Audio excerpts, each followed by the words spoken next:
teman-teman, saya Glory Manayu akan membahas tentang perilaku biaya. Perilaku biaya atau cost behavior adalah pola yang menggambarkan bagaimana jumlah biaya bervariasi atas perubahan aktivitas bisnis.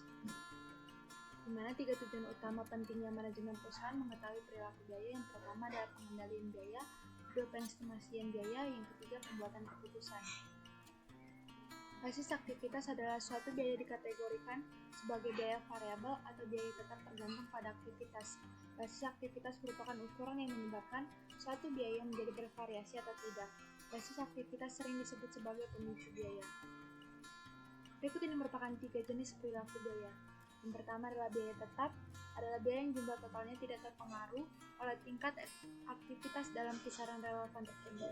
Yang kedua adalah biaya variabel, adalah biaya yang jumlah totalnya berubah sebanding dengan perubahan aktivitas dan volume produksi, sementara jumlah per unitnya tidak berubah. Yang ketiga adalah biaya campuran, yaitu biaya yang memiliki karakteristik biaya variabel sekaligus biaya tetap. Pertama adalah biaya tetap. Dinyatakan bahwa jumlah biaya tetap total tidak berubah dalam kisaran relevan tertentu meski tingkat aktivitasnya berubah. Yang kedua adalah biaya tetap per unit berubah dengan berubahnya tingkat aktivitas. Adapun contoh dari biaya tetap dan grafik dari total biaya tetapnya. Berikut tipikal biaya tetap baik untuk perusahaan jasa, dagang maupun manufaktur. Ada biaya depresi peralatan, biaya depresi bangunan, biaya abdomen listrik, biaya gaji pokok pegawai, dan biaya gaji mandor pabrik. Kedua adalah biaya variabel. Dinyatakan bahwa biaya variabel total berubah proporsional dengan perubahan aktivitas. Biaya variabel per unit tidak berubah walaupun aktivitas berubah. Adapun contoh dari biaya variabelnya yang sama juga dari perusahaan X dengan total biaya variabel, yaitu grafiknya. Tipikal biaya variabel. Di perusahaan jasa ada biaya perlengkapan dan biaya perjalanan. Di perusahaan dagang ada biaya persediaan, harga pokok penjualan, biaya komisi penjualan, dan biaya pengiriman. Di perusahaan manufaktur ada biaya bahan baku, biaya bahan penolong, biaya tenaga kerja langsung, biaya bahan bakar mesin, dan biaya pemakaian listrik. Yang ketiga adalah biaya campuran, di mana sebagian dari biaya campuran berubah mengikuti perubahan aktivitas secara proporsional dan sebagian yang lain tidak berubah meski tidak tingkat aktivitasnya berubah.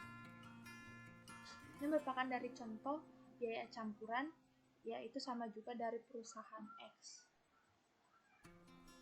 Kisaran relevan dan horizon waktu. Kisaran relevan adalah kisaran aktivitas yang mengasumsikan bahwa perilaku variabel dan tetap adalah valid. Konsep ini berlaku pada biaya variabel dan biaya tetap. Di horizon waktu, pengkategorian perilaku biaya dipengaruhi oleh horizon waktu yang penentuan suatu biayanya merupakan biaya variabel atau biaya tetap. Sumber daya, aktivitas, dan perilaku biaya. Ada sumber daya terikat, sumber daya fleksibel, dan biaya bertahap. Sumber daya fleksibel adalah sumber daya yang diperoleh saat diperlukan dan tidak membutuhkan komitmen jangka panjang. Biaya untuk memperoleh sumber daya fleksibel umumnya dikategorikan sebagai biaya variabel. Biaya variabel dapat diklasifikasikan menjadi biaya variabel teknisi, yaitu biaya variabel yang memiliki hubungan teknis yang nyata dengan aktivitas yang mengonsumsi biaya tersebut. Biaya variabel diskresioner adalah biaya variabel yang tidak memiliki hubungan teknis yang nyata dengan aktivitas yang mengonsumsi biaya tersebut. Sumber daya terikat adalah sumber daya yang diperoleh di muka tanpa mempertimbangkan apakah sumber daya yang tersedia tersebut sepenuhnya habis digunakan atau tidak. Sumber daya terikat menggambarkan kapasitas berjangka waktu panjang, maka sumber daya ini seringkali dikategorikan sebagai biaya tetap. Adapun biaya tetap yang pertama, biaya tetap terikat, yaitu biaya yang muncul karena investasi pada fasilitas, peralatan, bangunan, dan investasi aset tetap lainnya yang tidak dapat diubah secara signifikan dalam jangka pendek tanpa melakukan perubahan fundamental. Contohnya penyusutan gedung dan peralatan, pajak bangunan, asuransi. Yang kedua adalah biaya tetap diskresional.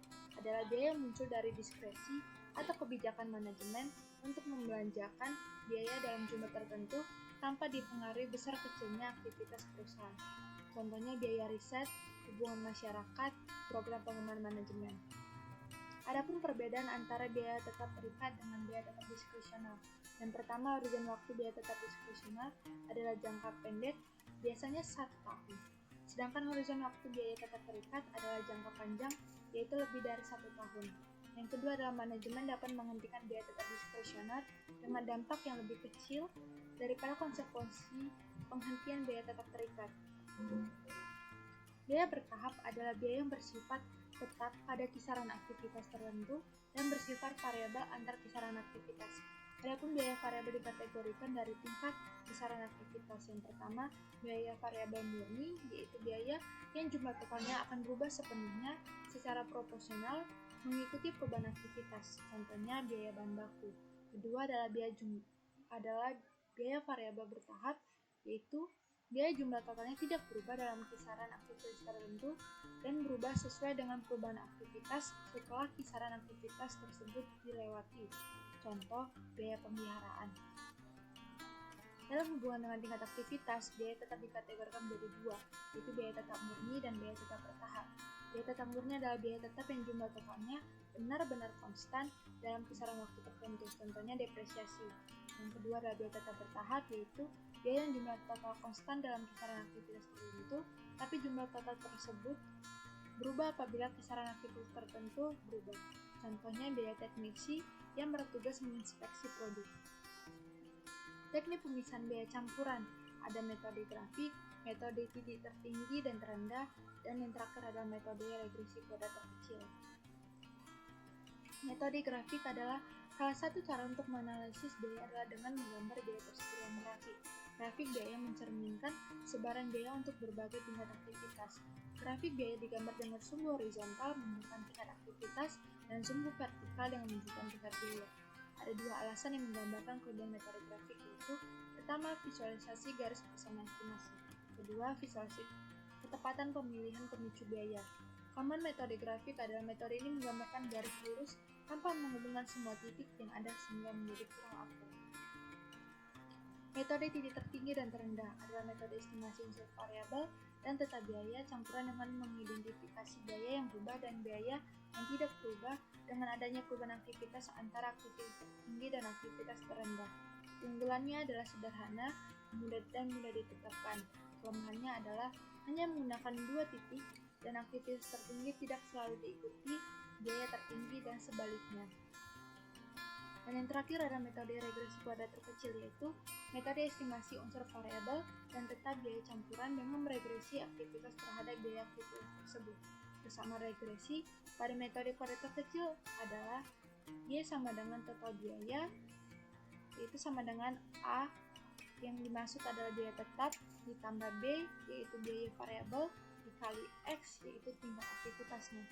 Kelebihan metode ini yaitu setiap titik data aktivitas dan biaya aktivitas tersebut dipertimbangkan dalam menentukan biaya variabel dan biaya tetap. Yang kedua, kelemahan metode ini adalah tingkat kerumitannya. Demikianlah hasil dari video penjelasan saya tentang perilaku biaya. Apabila ada kesalahan, saya minta maaf dan terima kasih.